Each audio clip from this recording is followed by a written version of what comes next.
A play on William Shakespeare's The Tempest, adapted by Luke Daniel Paiva, illustrated by Roberto Erasi.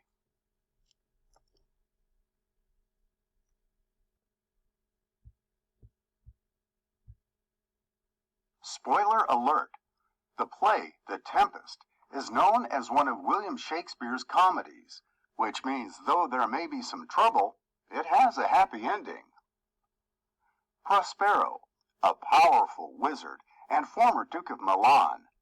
Good trait, a loving father, being very clever, he loves books. Not so good trait, quite stubborn, neglectful of his duties.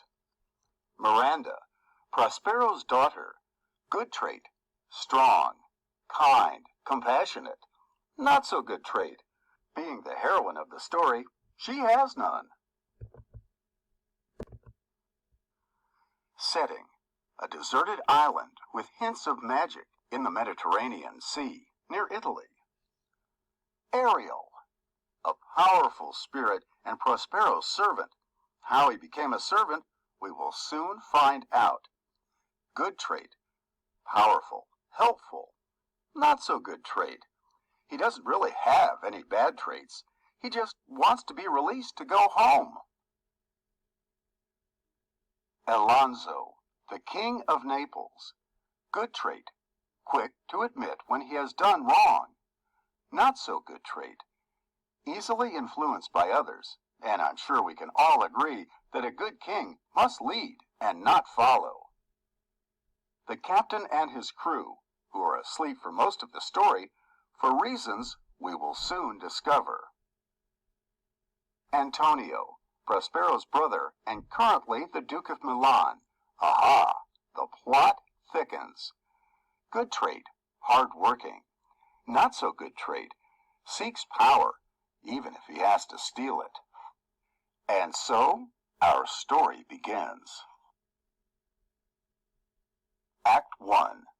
On a tiny island that cannot be found on any map, a beautiful young maiden named Miranda was dismayed as she watched her father, a long-bearded magician named Prospero, conjure a powerful storm.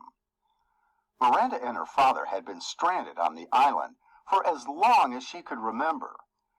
During their time on the island, she had watched her father's magic grow, but until then, she had never seen him use his magic to wreak such havoc.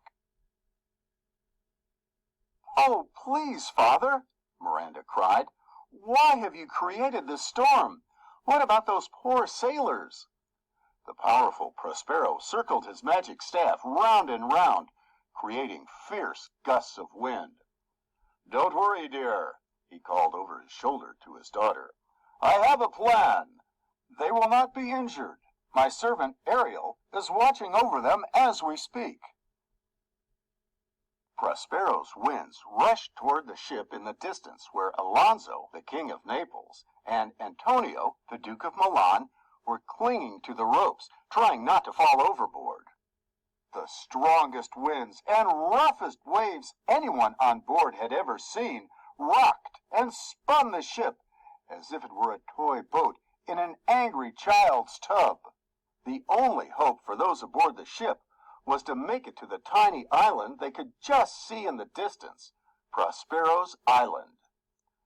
"I think we can make it to shore," shouted the captain, but just as he spoke, a bolt of lightning flashed, loud thunder clapped, and the ship's sails burst into flames.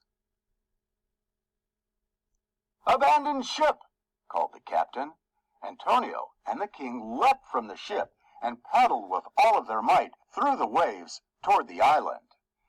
Now, had Antonio or the king looked back, they might have noticed after they jumped, the flames began to die down, the seas began to calm, and a glimmer was in the air above the ship where the now fast asleep captain and his crew lay.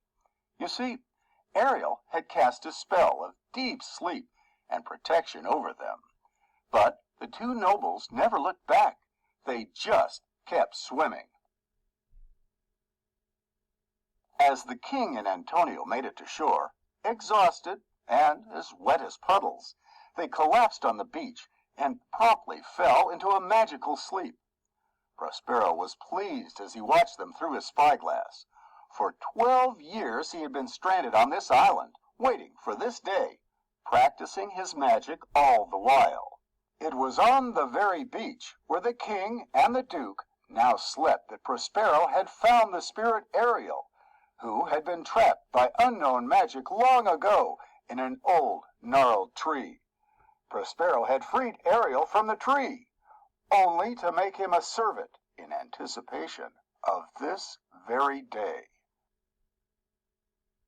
You see, in his old life, Prospero had been the Duke of Milan. He and his daughter Miranda lived in an enormous castle filled with suits of armor, beautiful fountains, lush gardens, and Prospero's favorite thing in all the world, books. Prospero had particularly come to love magic books. In fact, he seemed to do nothing else but study them. He left all of the official Duke work to his brother Antonio, who seemed to enjoy the meetings, maps, tax accounts, and power a great deal more than he did.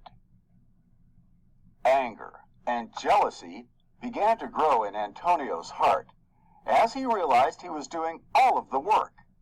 He decided he should be the Duke of Milan. Antonio secretly met with the king, who, unfortunately, agreed. So they put Prospero and Miranda in a boat just big enough for two and sent them off to sea in the middle of a storm. That is how Prospero and Miranda ended up on this tiny island in the Mediterranean Sea. We are going to pause here and make a prediction. What do you think is going to happen in Act 2? We just got done reading Act 1. Tomorrow we will read Act 2.